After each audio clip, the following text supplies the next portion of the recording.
Olá, boa tarde a todos e todas. Esse é o nosso encontro Reflexões à Luz do Espiritismo. Estamos aqui pelo MAP, Movimentos de Amor ao Próximo. Você que está acompanhando os internautas aqui pelas redes sociais, pelo Face, YouTube, Instagram, deixa aqui a sua contribuição de fala, de indagação sobre o tema que nós vamos continuar a abordar hoje. No nosso encontro anterior, nós começamos a falar sobre a comunicação não violenta com a nossa querida psicóloga Lúcia Provenzano, né? Que é consultora em comunicação humana, especialista em linguagem, voz de saúde coletiva, mestre em fonoaudiologia, área de voz, doutoranda em linguística aplicada e fonoaudióloga da rede Faetec, além de ter a sua atuação também em consultório particular. Então, mais uma vez, a gente tem a alegria, a gente agradece muito em nome do MAP a presença da Lúcia. Boa tarde, Lúcia. Oi, Bira, boa tarde a todos. Mais uma vez, muito obrigada pelo convite. Mais uma vez, é um prazer estar aqui com vocês e que tenhamos um segundo momento bem abençoado. Isso, bem feliz agora aqui. Que ótimo, que beleza, já está sendo, né? Então, para quem está vendo agora o nosso primeiro contato, nós já temos uma gravação, né, que está lá no nosso site, procurar lá pelo MAP, depois nós vamos colocar também no Samaritano, mas procure lá nós falamos sobre fundamentos, sobre como surgiu esse conceito, né, essa fundamentação da comunicação não violenta. E ela se baseia em quatro componentes, né, Lúcia? Quais são os quatro mesmo? Só para a gente dar uma canjazinha para quem está vindo aqui hoje. Isso. Observação, sentimentos, necessidade e pedido. Isso, necessidades e pedidos. Então, nós vamos falar, né, sobre esses dois outros componentes. Mas antes, Lúcia, nós queremos deixar aqui para a nossa reflexão de quem está compartilhando conosco, esse pensamento do Rosenberg. É Marshall Rosenberg, é assim que fala? Mais ou menos assim, né? Embora possamos não considerar violenta a maneira que falamos, olha só que riqueza é essa fala dele, olha. Embora possamos não considerar violenta a maneira que falamos, nossas palavras não raro induzem a mágoa e a dor, seja para os outros, seja para nós mesmos. O que você pode desdobrar, Lúcia, para a gente dessa máxima aqui? Fantástica essa fala dele. Eu acredito que ele tenha querido esboçar, ou vai de encontro com o pensamento dele. Ele coloca bastante assim, percebendo, sentindo e desejando. Que as nossas palavras, elas não sejam, quanto mais a gente exerce a comunicação não violenta, as nossas palavras, elas deixam de ser automáticas e elas são conscientes. Com essa consciência, a gente começa a perceber, desejar e sentir. Então, as palavras, na comunicação não violenta, ele coloca as palavras, no lugar de serem repetitivas e automáticas, elas vão se tornando um processo consciente. E nessa consciência existe uma melhor escolha, aí as palavras são minhas, tá? Tem uma tendência de uma melhor escolha dessas palavras que fazem parte do nosso repertório de comunicação. Tem inclusive, Bira, quando a gente faz essa consciência, firmemente a gente tem condição maior de perceber, de sentir e o desejo. O desejo, ele entra no sentido assim, o que eu desejo? Quando eu vou conversar com você, qual é o meu desejo? O que atende às minhas necessidades? Sempre ele coloca a comunicação não violenta é uma linguagem do ganha-ganha. São as minhas necessidades com a sua, o meu desejo com o seu. Então, assim, eu acredito que o que ele queira falar, e que ele coloca bastante das palavras, elas serem conscientes. Então, quando elas estão num repetitivo, aí a gente pode até achar que não está magoando, né, ou de forma violenta, e pode acontecer. Eu queria ler um poema, uma poesia que é de uma amiga do... Aí eu também fui pesquisar quem era a pessoa e diz que ela é amiga de Rosenberg, tanto é que está no livro dele, tá? Palavras são janelas ou são paredes? Posso ler? Claro, pode. Beleza. Fala, que tem a ver com palavras, tem a ver com isso que você está colocando as palavras, tá? Eu vou ler exatamente como ele coloca, tá, Bira? No lugar, as nossas palavras, no lugar de serem reações repetidas e automáticas, tornam-se respostas conscientes, firmemente baseadas na consciência de que estamos percebendo, sentindo e desejando, que foi o que eu acabei de falar, tá bom? E já que estamos na seara, no campo das palavras, palavras são janelas ou são paredes? Sinto-me tão condenada por suas palavras, tão julgada e dispensada. Antes de ir, preciso saber. Foi isso que você quis dizer?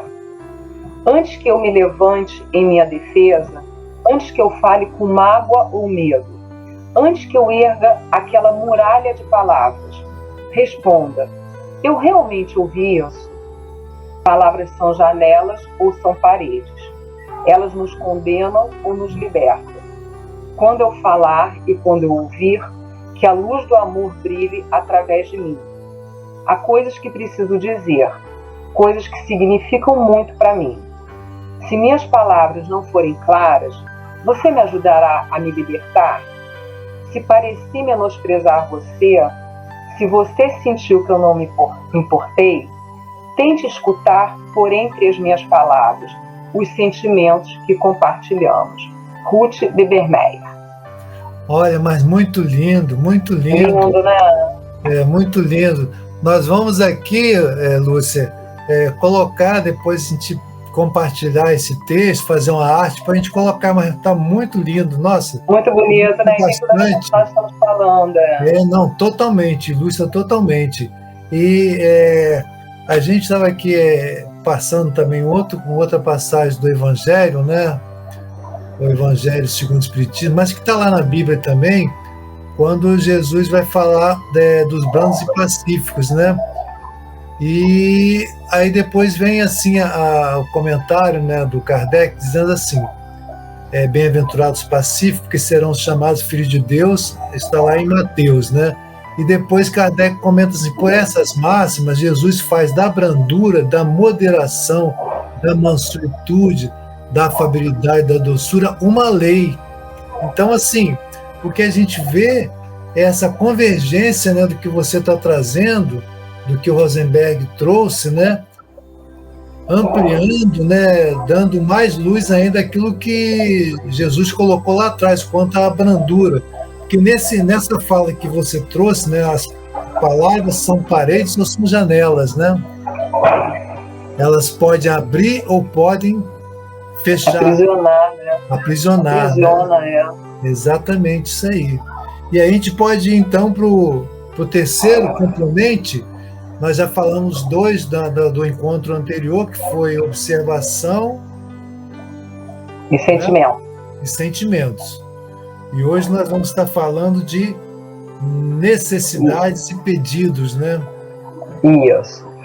Então, observação, sentimentos são os dois componentes, estão na outra gravação. Então, se eu expliquei como eu estou me sentindo de acordo com o que eu observei, que foi o que nós falamos, então, sentimento, eu expliquei como estou me sentindo de acordo com o que eu observei. Eu vou reconhecer necessidades, o reconhecimento das minhas necessidades que estão por trás dos meus sentimentos. Então, eu reconhecer as minhas necessidades que estão por trás dos meus sentimentos é o que ele chama das necessidades. Quando alguém se comunica com a gente de uma forma não tão agradável ou de uma forma negativa, digamos assim, ele coloca que nós temos 4 opções: culpar nós mesmos, culpar os outros, reconhecer, perceber os nossos próprios sentimentos e necessidades e perceber também os sentimentos e as necessidades escondidos por trás da mensagem da outra pessoa. Necessidade vai ser nesse caminho, entendeu? Eu queria, assim, como fazer um elo eu observo aquilo dali, eu reconheço as minhas necessidades, reconheço os meus sentimentos de acordo com aquilo que eu observei e reconheço as minhas necessidades que estão por trás desse meu sentimento. E eu achei bem bacana quando ele coloca assim, de fato a gente, quando tá tudo bem, né, é tranquilo, mas quando a mensagem não é tão boa, não é tão positiva, a mensagem é negativa. Ele coloca que a gente tem esses 4 pontos, sabe?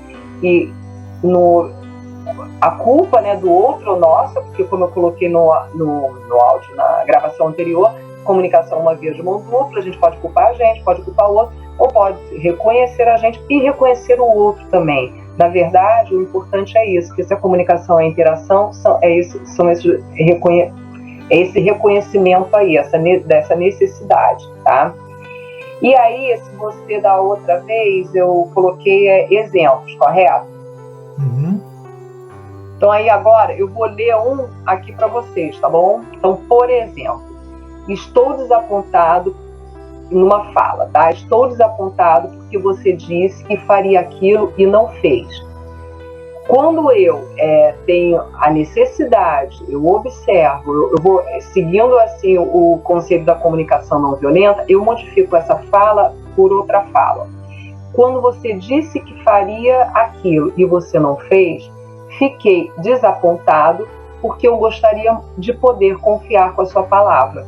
Eu coloquei como eu estava me sentindo, o meu sentimento, coloquei a minha necessidade e a observação que você não fez. Na gravação anterior, a gente colocou a observação de uma forma geral, correto? Então, Lúcia, nesse exemplo que você coloca, né, mostra para a gente, no momento que a pessoa se coloca assim, foi como eu me senti, ela não simplesmente ela retruca, né? Ela se coloca assim, como isso chegou para mim.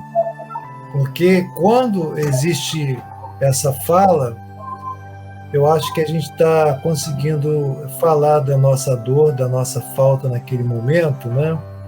E pode favorecer o melhor acolhimento do outro, né? Como também no sentido inverso, né?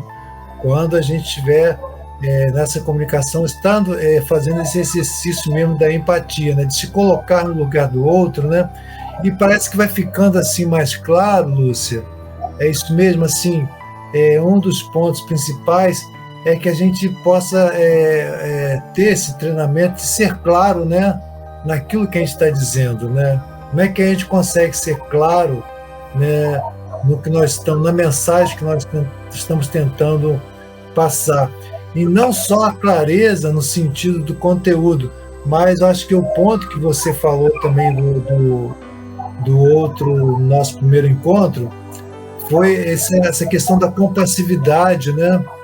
Que está em nós, mas que muitas vezes ela é esquecida, ela é embotada, e isso não favorece, né? Eu acho que essa expressão da compassividade, da compaixão, ela parece que permeia, né, todo o processo, não? Sim. A palavra processo, eu gosto muito dessa palavra, porque assim, não é fácil, sabe, Mira? É um exercício, processo e exercício. Dizer que é fácil, não é. E a gente tem também, tem um histórico nosso, sabe? Tem um vídeo até do Rosenberg que ele fala como que podem ter sido criados, se é algo que está dentro da gente, a compaixão, o que levou as pessoas a criarem uma linguagem de não compaixão ou violenta, digamos assim. E ele tem um vídeo que ele coloca, eu não vou saber exatamente tudo, mas ele fala sobre a dominação. Então, a partir do momento que houve a necessidade de dominação, ele faz até uma relação de milhões de anos atrás, onde viviam todos soltos, livres, era um outro tipo de comunicação, outro tipo de linguagem. A partir do momento que existe a necessidade de dominação, existe a linguagem do opressor e do oprimido, de quem manda, sabe? Então, ele fez um histórico. Eu não vou me detalhar nisso, porque eu só assisti esse vídeo uma vez, um treinamento que eu fiz, achei muito interessante, mas tem muito tempo que eu não assisto. Mas ele fala sobre a dominação. Aí não é fácil. Não é fácil por quê? Porque a gente tem culturalmente até um caminho aí percorrido, sabe? Histórico nosso. E a gente vai, sabe, interiorizando esse processo de tudo. Desde nós, enquanto pessoas, de forma individual, que a gente tem a nossa história e a gente tem a nossa história coletiva. E a comunicação entra também nessa história coletiva, sabe? Sem sombra de dúvida. E existe um processo, assim, a ser criado. Graças a Deus, de um bom tempo para cá, até o ambiente corporativo está, assim, entendendo que é importante isso. Aí as pessoas vão dizer assim, nossa, mas tem muita guerra. Tem muita guerra. O que está acontecendo? A gente não sabe, mas a gente não vai deixar de lutar e de estudar, e os teóricos estudando cada vez mais sobre os relacionamentos humanos. E comunicação é relacionamento, sabe? Vai para além da técnica, de eu poder me expressar com uma dicção melhor. Eu, como fonoaudióloga, eu vou me expressar até melhor se eu consigo me expressar de forma não violenta. Por quê? Porque eu coloco quais são os meus desejos, quais são as minhas... O que é eu falar bem? O que é eu comunicar bem? É eu deixar claro quais são os meus desejos, as minhas necessidades e as minhas intenções. Isso é uma boa comunicação. Sabe aquela história, nossa, mas ele não foi claro, ela não foi clara, falou e não disse nada. Porque ela não deixou claro quais eram os desejos, necessidades e intenções. Só que quando a gente caminha para a comunicação não violenta, e até para quem trabalha, quando eu dou palestra de comunicação, quando a gente caminha para a comunicação, não é comunicação é isso. Então a comunicação não violenta está dentro da comunicação. Se eu deixo claro a minha necessidade, a minha intenção e o meu desejo, levando em consideração o outro. Eu preciso levar em consideração o outro, porque senão não ocorre uma comunicação. Comunicação a gente pode ficar pensando que, sabe o ping-pong? Ping-pong, vôlei, basquete, é vai e volta, é bolinha que vai e volta. É isso. Tem um outro exemplo que também, olha, aí um exemplo positivo de sinto-me feliz porque você recebeu aquele prêmio. Antes do exemplo que eu tinha dado nessa questão das necessidades, eu estou desapontado. Agora não, sinto-me feliz porque você recebeu aquele prêmio. Algumas pessoas até se queixam, falam assim, nossa, mas eu recebi um prêmio e a comunicação, nossa, ela falou só isso para mim. Olha como é que fica muito melhor a comunicação. Quando você recebeu aquele prêmio, fiquei feliz, porque eu esperava que você fosse reconhecido por todo o trabalho que dedicou àquele projeto. Bacana. Legal, é que assim, a gente pode dar exemplo também positivo, sabe? Assim, nossa, eu fiquei muito feliz que você recebeu aquele prêmio. Eu fiquei muito feliz, porque eu queria que você fizesse isso, sentir, e o seu reconhecimento, a sua necessidade que você fosse reconhecido por aquele projeto. E ele fala também, né, ou parece não só ele, mas que se coloca, que as necessidades elas são universais, né? A necessidade do reconhecimento, do acolhimento. Sim. Né? Você trouxe aí essa questão da cultura, que é muito forte, e na linguagem espírita, né, que junta-se, se confirma numa abordagem até holística, né, vai dizer o quê? Que nós trazemos disso de outras existências, aquilo entranhado, aqueles condicionamentos, aquela maneira de dizer, de falar, ao ponto das questões que a gente ainda vê ainda hoje, né, onde o principal foco de violência, ou dos principais focos, vem da própria família, né, onde a questão ali é muito confusa, né, muito imprecisa. E é muito comum a gente dizer assim, não, eu sou assim mesmo, sabe, eu falo assim mesmo. Olha só, nós que estamos no processo de crescer e nos renovar, a gente tem que estar atento, ou devemos estar atento a fazer diferente, né? Tentar humanizar as relações, né? Eu costumo até falar assim, Bira, se você não pensa nisso de forma pessoal, pense no caminho profissional. Olha. É muito comum, porque não deveria, sabe? É tudo junto, né? Mas às vezes a pessoa tem uma resistência, tipo assim, eu sou assim mesmo, eu falo assim. Por exemplo, isso que você falou. Tá bom, eu falo assim, eu sou assim mesmo. Você já parou para pensar o quanto de ganho Aí eu já levo para o lado profissional, entendeu? Porque às vezes aquela pessoa tem resistência. O quanto de ganho profissional você teria se você falasse de outra forma? Com a sua equipe, sabe? Com o seu líder. Se você é líder, se você falasse de outra forma. Tem ganho. Uma vez eu recebi para um atendimento no consultório, eu achei muito bacana.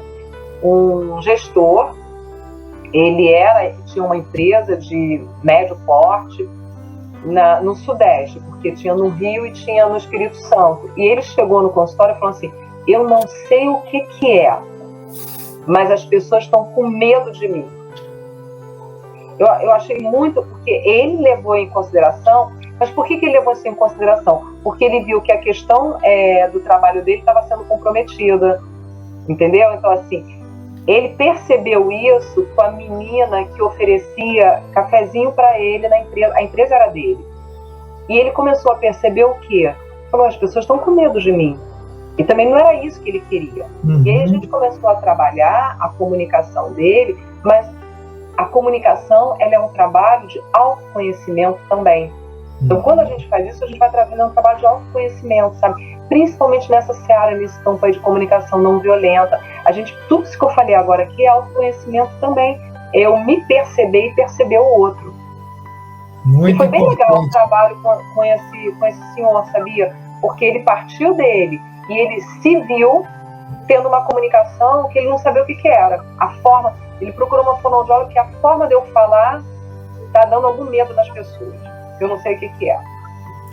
E você traz isso, tem pesquisas, né, que analisam a questão, até mesmo nas nossas pesquisas, sobre a questão do clima organizacional, né, que o ambiente de trabalho, etc. E tinha um dado muito interessante do mundo corporativo, assim, que 70% das pessoas que estavam perdendo o emprego, né, até em posições de gestão também, né, porque elas tinham dificuldade na convivência, na comunicação.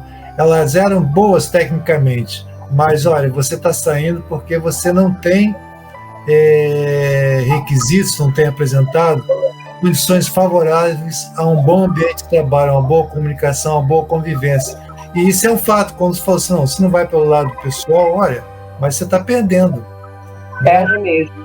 Essa fala de dizer só assim, né, não vou mudar, etc, etc. A pessoa está naquela questão que você trouxe, né? Palavras são paredes, pode deixar aprisionado, pode abrir janelas, né? É muito lindo esse poema, né?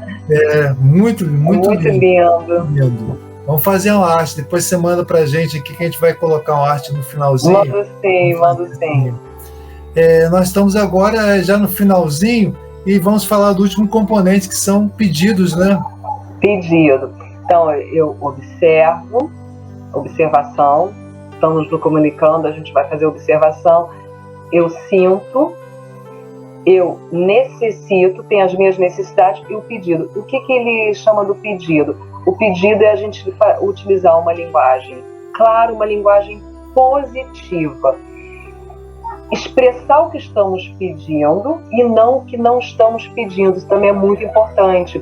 Quando eu expresso o que eu não estou pedindo, eu posso ter uma tendência, uma probabilidade de provocar uma resistência ou até confusão mesmo ao que está sendo pedido. Então, o que ele coloca muito no pedido utilize linguagem clara, positiva e concreta, o mais concreto possível. O positivo também é algo que se fala bastante. Evitar frases vagas, abstratas e formular solicitações na forma de ações que se possam ser realizadas. Ele dá um exemplo, acho que no livro dele mesmo, eu não sei em que material, eu não me lembro mais em que material que eu vi isso, também num treinamento que eu preparei, que acho que é no livro dele sim, tem uma historinha. E aí não vou lembrar direito da história não, mas de uma forma bem resumida é assim: estava lá o dono com a sua cachorra, tem até o desenho da cachorra da Lassie, tipo Lassie, sabe aquele? E aí o carro enguiçou, ou ele caiu no precipício, alguma coisa assim. Aí o dono da cachorra falou assim: Lassie, vai pedir ajuda, vai buscar ajuda. Aí disse que ela foi para um divã do analista, porque ela foi buscar ajuda. Vai buscar ajuda. Aí vai para um divã analista. Aí tem lá a foto da cachorra no divã analista. Que legal. Vai buscar ajuda. Então, assim, ele ilustra. Eu não me lembro onde que eu vi isso. Eu não sei se está no livro dele. Em algum material eu vi sobre isso. Porque eu preparei um roteiro na época que eu dei um treinamento.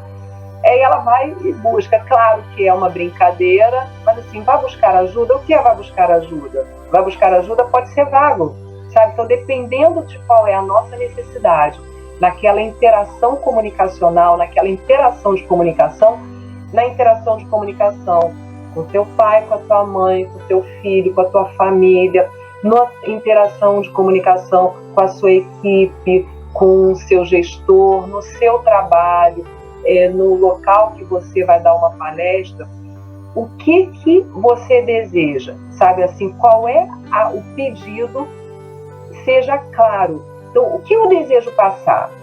Qual é a minha necessidade que eu tinha hoje aqui? Tinha necessidade que ficasse algumas coisas vagas. Claro que a gente vai pelo desenho, mas não deixe vago uma mensagem principal. A mensagem principal ela não pode ser vaga. Então, o pedido dentro de uma comunicação é um pedido. Está errado eu falar pedido concreto, tá? Mas eu vou falar assim, porque ele fala com ações concretas. Então, você fecha para que não fique nada subentendido e que você vai buscar uma ajuda de uma forma que não é aquela que eu fale que eu quero uma ajuda e você vai me dar uma ajuda que não é aquela que eu necessito. Então, os 4 componentes são esses. Então, assim, a gente pode relembrar quais são os 4 componentes? Lembrando os 2 que nós falamos lá no primeiro encontro. Observação, sentimentos, necessidades e pedidos.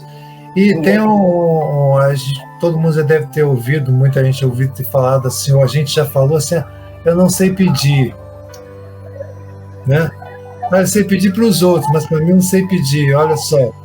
Quer dizer, o que está por trás aí desse não pedido, né? Existem outras questões aí, né? Sim. Para os outros eu peço, mas para mim não peço, né? Aí talvez um pouco de inibição, até mesmo de um pouco de vaidade, de orgulho, talvez, né? Que a pessoa não se curva à necessidade que ela tem. Então, as coisas, os componentes vão se encaminhando aí para que possa chegar, de fato, com clareza e compassividade, né? São 2 palavras maravilhosas, Bira. Clareza. A gente fala muito isso em comunicação. O princípio da comunicação não violenta, né? A gente pode dizer assim. E a compaixão também, né? Ele fala bastante dessa questão da empatia. Quer dizer, a compaixão. O que ele coloca é nada de novo. Que a gente permita com que algo que é nosso floresça. Olha só que legal. Pode repetir, Lúcia, que a gente permita... Que a gente permita que algo que é nosso, que pertence a gente, que ele possa florescer. Eu até coloquei na outra gravação, tá? Está até escrito aqui.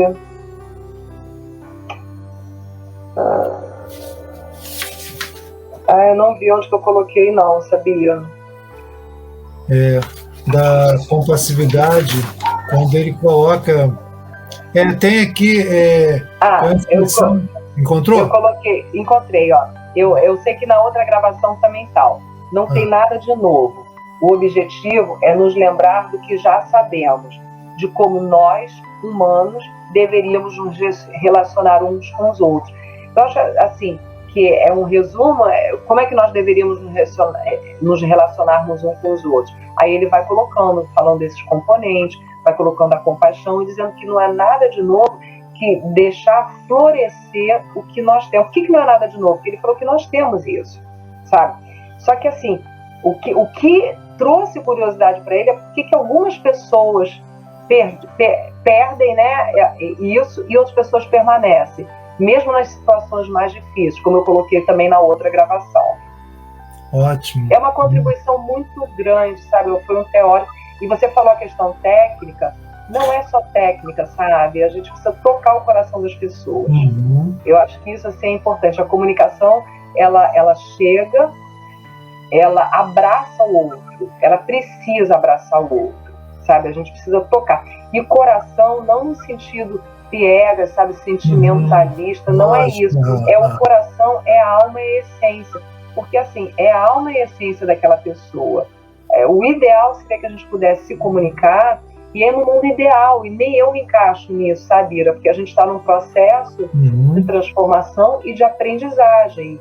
E estamos aprendendo e aprendendo, mas que a gente possa se abrir para isso e saber que existe e que existiu, que não é Lúcia Provenzano falando, é um teórico super respeitado, que trabalhou em projetos de paz em mais de 60 países. Acho que nem ele achou que a comunicação não violenta fosse chegar tão grande da gente estar discutindo hoje aqui.